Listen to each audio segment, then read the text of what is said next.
各势力有兴趣，可前。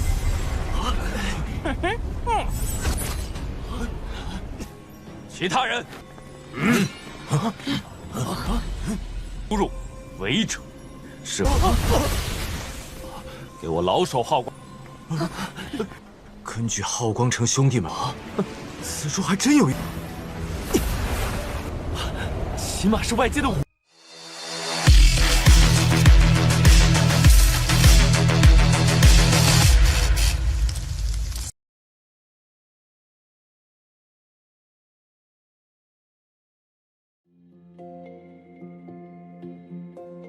Halo semuanya, selamat datang di Ruang Sinema. Bagaimana kabar kalian semua? Semoga selalu sehat dan baik-baik saja.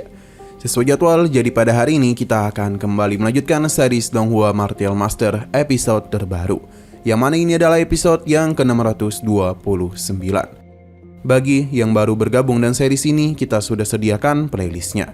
Jadi kalian bisa dengan mudah mencari di mana episode awal dari series ini. Sebelum kita mulai episode terbarunya, kita akan melihat dulu apa saja yang telah terjadi pada episode sebelumnya. Tepatnya pada episode 628. Kemarin, Kinchan hanya tinggal mengalahkan tetua ini saja sebelum mengakhiri kekacauan di camp pelatihan aula penegak hukum. Seberapa keras pun tetua ini melawan, semua itu tak ada apa-apanya di depan Kinchan. Bahkan pada puncaknya, kultivasi yang dia miliki dihancurkan oleh Kinchan. Tidak ingin berakhir seperti ini, tetua itu pun memilih untuk menghabisi nyawanya sendiri. Kinchan pun memutuskan untuk mundur dan meminta para bawahannya untuk melakukan hal yang sama juga. Terlihat Mokara telah berhasil mengalahkan tetua dari cabang aula penegak hukum. Ia juga menyerap kekuatannya. Sedangkan Klodou tengah bermain-main dengan para jurid itu. Sementara Guchan juga segera kembali setelah mendapatkan perintah dari tuannya. Di sisi lain, saat para warga tengah membicarakan tentang kelompok Jalan Langit, kucing gemoy pun muncul dengan fenomena alam yang begitu besar. Ia memperkenalkan dirinya sebagai perwakilan dari kelompok Jalan Langit. Hal ini membuat semua orang dari aula penegak hukum segera berencana melakukan pengepungan kepadanya. Sekarang kita akan melanjutkan episode terbarunya. Formasi besar telah dipasang oleh orang-orang dari aula penegak hukum. Namun kucing gemoy sama sekali tidak terlihat takut. Mereka langsung melakukan pergerakan untuk bisa menangkapnya. Dengan satu gerakan kaki imutnya, orang-orang ini bisa dengan mudah kucing gemoy pentalkan, yang membuat semua orang tidak percaya. Kucing gemoy memberitahu kalau kelompoknya telah menemukan alam rahasia khusus di langit pertama. Jika berbagai kekuatan yang berminat untuk bisa melihatnya, kucing gemoy mempersilahkan mereka. Ia pun mengeluarkan sebuah giok dan ketika disentuh, informasi tentang di mana lokasi tersebut bisa langsung diketahui oleh para warga di sana. Berhubung tugasnya sudahlah selesai, maka kucing gemoy memilih untuk pergi tanpa bisa dikejar oleh orang-orang dari aula penegak hukum. Pasalnya dia sudah menghilang. Namun pria ini yakin kucing gemoy tak akan bisa lari kemanapun sebab telah terkena formasi besar mereka. Seberapa kuat pun kemampuannya, ia tak akan bisa lepas dari kota Huangguang.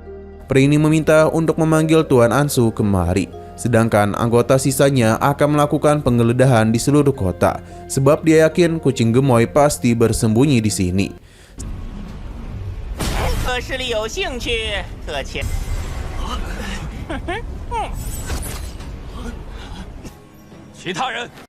Sementara itu para warga memiliki niatan untuk keluar dari formasi besar. Tentu saja orang-orang aula penegak hukum menahannya. Padahal para warga hendak pergi ke alam rahasia untuk bisa melihat kebenarannya. Tapi mengapa aula penegak hukum malah melarang mereka? Padahal mereka itu tidaklah memiliki hak untuk ikut campur ke dalam tindakan mereka. Di tengah perselisihan itu, pria tadi pun kembali, di mana mereka semua seharusnya sudah melihat kalau anggota Jalan Langit telah terkurung di kota ini. Jadi sebelum Tuan Ansu kemari, kota Huangguan melarang siapapun untuk keluar maupun memasuki kota tersebut. Jika ada yang melanggar, maka akan dianggap sebagai antek-antek dari kelompok Jalan Langit. Mereka akan dihukum tanpa bisa memberikan penjelasan. Pria ini hendak protes, namun langsung saja diserang oleh tetua ini. Dia ingin melihat siapa lagi yang berani menentang keputusannya. Tetua ini meminta untuk menjaga ketat kota Huangguan. Jangan sampai satu orang pun meninggalkan tempat ini.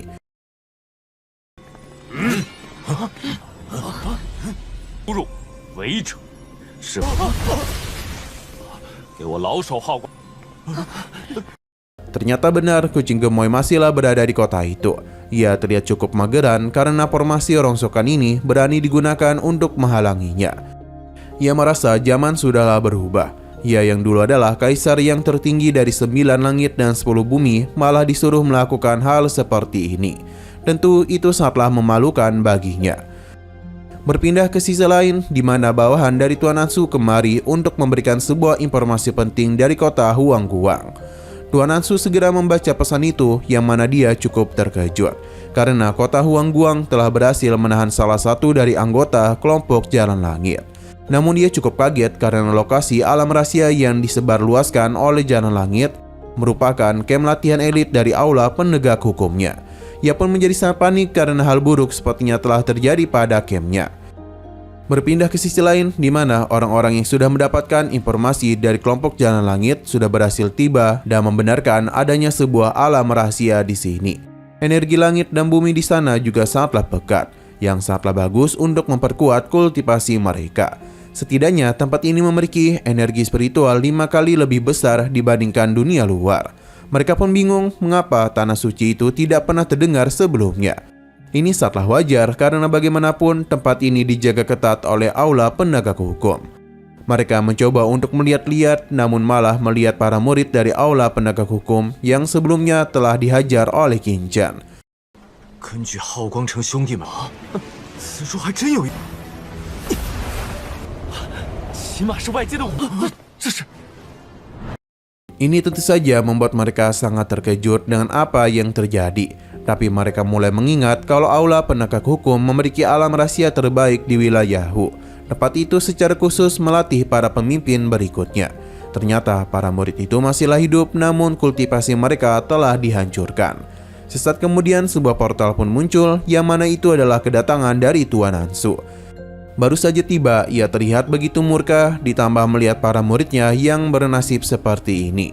Sementara ketiga orang sebelumnya memilih untuk pergi melarikan diri. Pemeriksaan mulai dilakukan oleh para murid Tuan Ansu.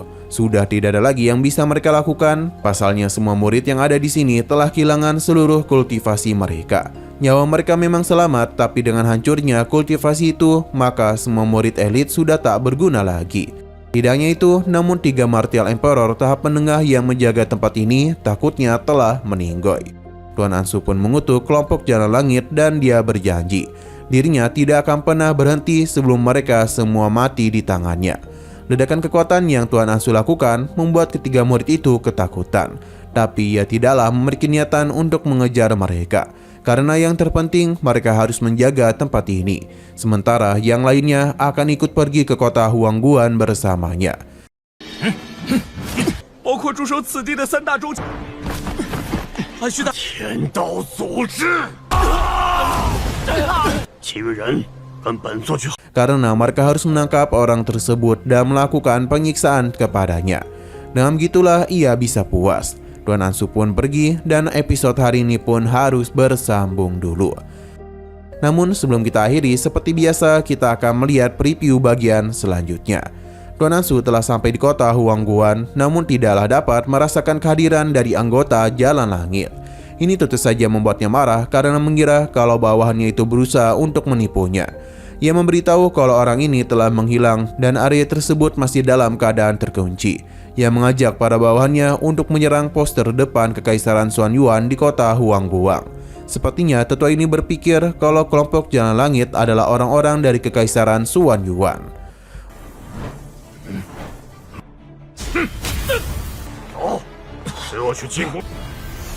Oke, sekian dulu pada video kali ini. Untuk video selanjutnya akan segera hadir.